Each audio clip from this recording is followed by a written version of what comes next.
नमस्कार फ्रेंड्स, सुजाताज किचनमध्ये आपल्या सगळ्यांचं स्वागत आहे। आज आपण बघणार आहोत, आपण नेहमी करतो तोच पदार्थ, शेवयांची खीर। तेच साहित्य, पण आपण आज एक दोन वेगळ्या कृती करणार आहोत, त्यामुळे खीर अगदी सुंदर होईल आणि खराबही होणार नाही। तर व्हिडिओ शेवटपर्यंत नक्की बघा। तर चला बघूया त्यासाठी लागणारं साहित्य। इथं मी एक मोठी वाटी भरून शेवया घेतलेल्या आहेत। बारीक शेवया आहेत, अगदी भाजलेल्या नाही आहेत, ह्या कच्च्याच आहेत। खूप बारीक शेवया आहेत ह्या। एक वाटी साखर घेतलेली आहे, थोडंसं जायफळ, एक मोठा ग्लास दूध घेतलेला आहे, जवळजवळ अर्धा लिटरपेक्षा थोडंसं कमी आहे हे दूध। थोडेसे ड्रायफ्रुट्स, काजू, बदाम आणि मनुके, एक 2 ते 3 चमचे तूप घेतलेलं आहे आणि एक 2 मोठे चमचे तांदूळ घेतलेला आहे। एक 10 मिनिटं पाण्यात भिजवून घेतलेलं धुवून। बघू शकताय तुम्ही, एवढंच तांदूळ भिजलेलं आहे, खूप भिजलेलं नाही, एक 10 मिनिटं फक्त भिजवून घ्यायचं। तर सगळ्यात आधी आपण जे तांदूळ भिजवून घेतलेले आहेत ते आपण एका मिक्सरच्या भांड्यात व्यवस्थित बारीक करून घेणार आहे। खूप पाणी नाही घालायचं, जस्ट फक्त मिक्सर व्यवस्थित फिरावा एवढंच पाणी आपण याच्यात घालून घेणार आहे आणि याची व्यवस्थित पेस्ट करून घेणार आहे। तर आता तुम्ही बघू शकता, आपण मिक्सरला हे तांदूळ व्यवस्थित फिरवून घेतलेले आहेत। बऱ्यापैकी छान अशी पेस्ट झालेली आहे, पण रवाळ आहे थोडीशी, खूप बारीक नाही करून घेतलेली। तर आता आपण ही या बाउलमध्ये काढून घेऊया। बघू शकताय तुम्ही, बरेच जण तांदूळ नाहीत वापरत, पण तांदूळ का वापरायचे हे मी पुढे व्हिडिओमध्ये सांगणार आहे। तर सगळ्यात आधी आपण इथं जे खिरीसाठी भांडं घेतलेलं आहे त्याच्यात आपण हे दूध घालून घेऊया आणि जेवढं दूध आहे तेवढंच आपण पाणी घालणार आहे। बघू शकताय तुम्ही, जेवढं दूध होतं तेवढंच पाणी घातले मी। आता आपण हे दूध बारीक गॅसवर गरम करायला ठेवूया। आपलं दूध गरम होईपर्यंत आपण इथं गॅसवर एका पॅनमध्ये 1-2 चमचे तूप टाकून आपण ज्या शेवया घेतलेल्या आहेत त्या आधी भाजून घेणार आहे।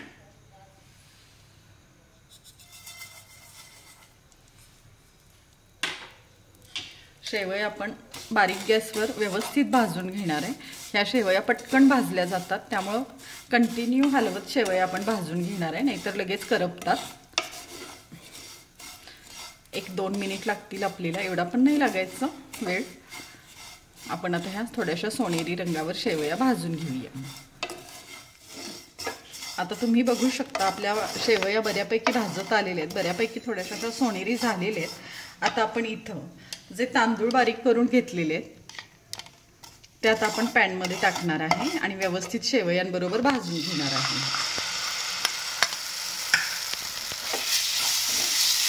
असं व्यवस्थित मिक्स करायचं, तूप टाकल्यामुळे ते चिटकत नाही, आता वाटतं तसं, पण ते व्यवस्थित कोरडं होतं, त्यामुळे व्यवस्थित असं भाजून घ्यायचं ते।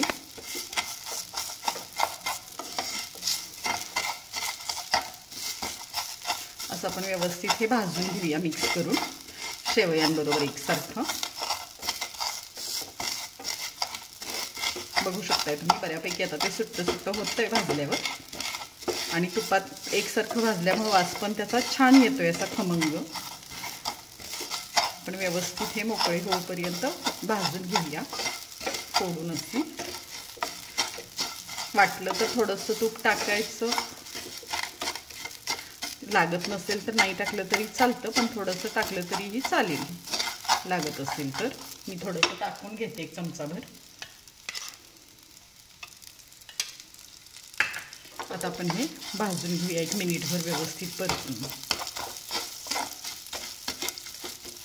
तुम्ही बघू शकताय आता व्यवस्थित आपलं तांदूळ पण जे आपण टाकलं होतं भाजून घ्यायला ते व्यवस्थित मिक्स झालेलं आहे, बारीक झालेलं आहे। मग अशी घट्ट वाटत होतं टाकल्या तसं नाही वाटत, आता एकसारखं मिक्स झालेलं आहे शेवयांबरोबर आणि छान गोल्डन रंगावर ते पण परतलं गेले आपल्या शेवयांबरोबर। तर आता इथं तांदूळ का टाकायचं, तर आपण जेव्हा शेवयाची खीर करतो त्याच्यात नुसत्या शेवया टाकल्या तर खीर अशी मिळून येत नाही, वाढताना ती थोडंसं दूध वर राहतं, शेवया खाली राहतात, तर ते छान नाही लागत। म्हणून आपण इथं तांदूळ टाकलेला आहे। तांदळामुळे खूप सुंदर टेस्ट येते शेवयांच्या खिरीला, तर नक्की टाकायचं तांदूळ, छान लागतं। बघू शकताय तुम्ही, आता छान मिक्स झालेलं आहे हे सगळं। आता आपलं दूध पण इथं तापत आलेलं आहे। आपण आता हे सगळ्या शेवया दुधामध्ये टाकून घेऊया।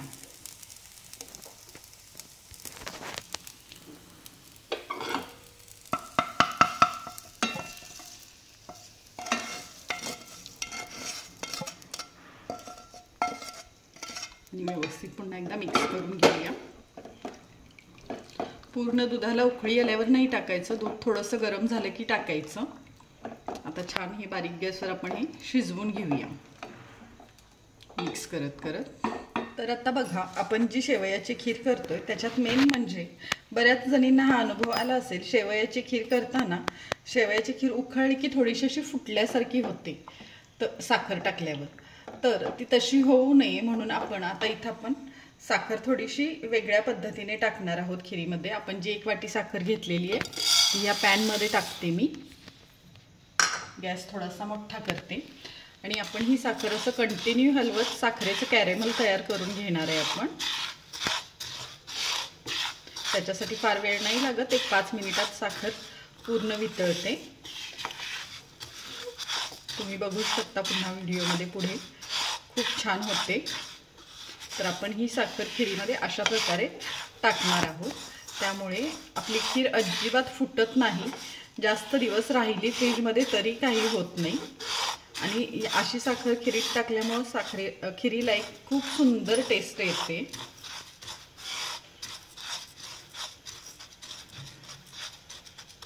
एक 2 मिनिट आपण असंच ठेवूया हे मीडियम गॅसवर.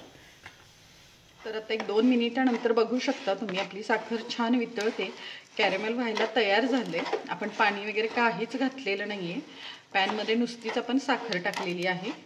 गॅस बऱ्यापैकी मोठाच आहे. आणि आता इथं बघू शकता तुम्ही आपले शेवया पण छान अशा शिजलेल्या आहेत दुधामध्ये. तर आपलं कॅरेमल तयार होऊपर्यंत मी गॅस बंद करून घेते शेवयांचा. आणि आता हे आपलं कॅरेमल बऱ्यापैकी आता साखर वितळलेली आहे, छान असं लिक्विड तयार होतं याचं आणि कलर पण खूप सुंदर येतो याला. आता हे कंटिन्यू मिक्स करत आपण हे अजून एक अर्धा मिनिट करून घेऊया व्यवस्थित. साखर पूर्ण वितळून कंटिन्यू हलवत राहायचं, म्हणजे एकसारखी साखर वितळली जाते, कुठे साखर राहत नाही किंवा गुठळ्या तयार होत नाहीत कॅरेमलच्या. बघू शकता आता तुम्ही बऱ्यापैकी साखर छान वितळलेली आहे. अगदी 1-2 मिनिटच लागलेली आहेत आपल्याला याच्यासाठी, जास्त वेळ नाही लागलेला. बघू शकताय पूर्ण साखर आपली वितळलेली आहे. आता याच्यापेक्षा जास्त आपण करणार नाही आहे, आपण गॅस बंद करून घेऊया. आणि आता हे आपण जे साखरेचं कॅरेमल केलेलं आहे ते आपण आपल्या खिरीत घालणार आहे.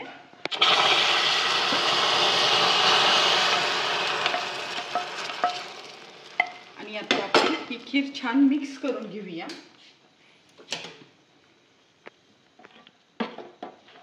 असं घट्ट झाल्यासारखं वाटतं, पण ते आपण जसं हलवत जाऊ तसं मिक्स होत जातं व्यवस्थित. कंटिन्यू असं हलवायचं थोडंसं. गॅस अजूनही बंदच आहे.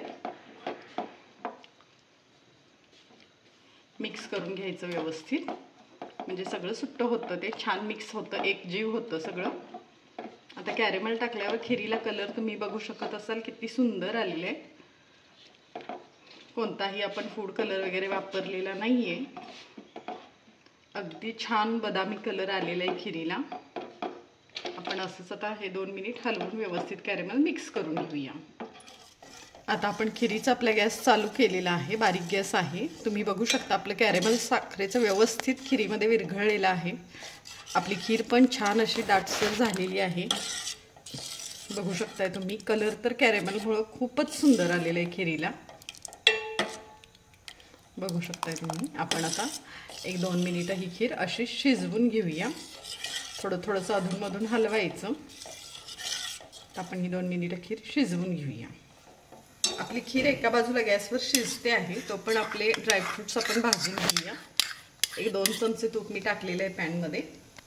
तूप काय आपण जास्त घेतलं नव्हतं, अगदी 2 ते 3च चमचे घेतले. आता आपण याच्यात आपण जे ड्रायफ्रूट्स घेतलेले आहेत, काजू, मनुके आणि बदाम, ते छान भाजून घेऊया.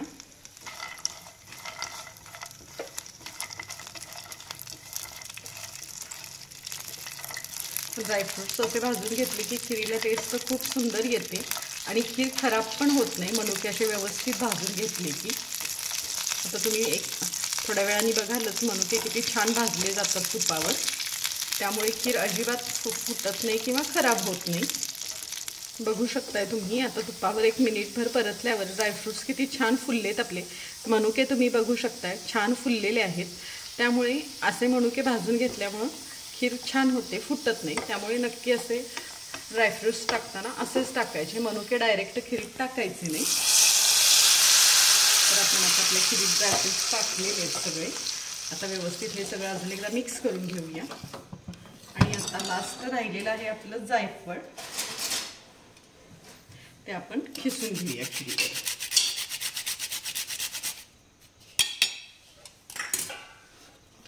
आणि एक सगळं मिक्स करून अजून 1 मिनिटभर आपण खीर शिजवून घेऊया बारीक गॅसवर। तर आता एक 2 ते 3 मिनिटानंतर तुम्ही बघू शकता आपली खीर छान मिळून आलेली आहे। शेवया पण आपल्या छान शिजलेल्या आहेत आणि कलर तर आपल्या खिरीला खूपच मस्त आलेला आहे। बघू शकताय तुम्ही व्यवस्थित अशी घट्ट झालेली आहे, अगदी पातळ नाही झालेली किंवा खूप घट्ट पण नाही झालेली, अशीच खीर आपल्याला ठेवायची आहे। तर आता ही आपली खीर झालेली आहे। तर आता तुम्ही बघू शकता ही आपली शेवयाची खीर तयार झालेली आहे। तर आपण इथं 2 गोष्टी वेगळ्या केलेल्या आहेत। एक म्हणजे साखर आपण कॅरेमलाइज करून टाकलेली आहे आणि याच्यात आपण तांदूळ वापरलेला आहे। तर अशा प्रकारे खीर नक्की ट्राय करून बघा आणि अशाच रेसिपीसाठी सुजाताज किचनला लाईक करा, शेअर करा आणि सबस्क्राईब करा। धन्यवाद।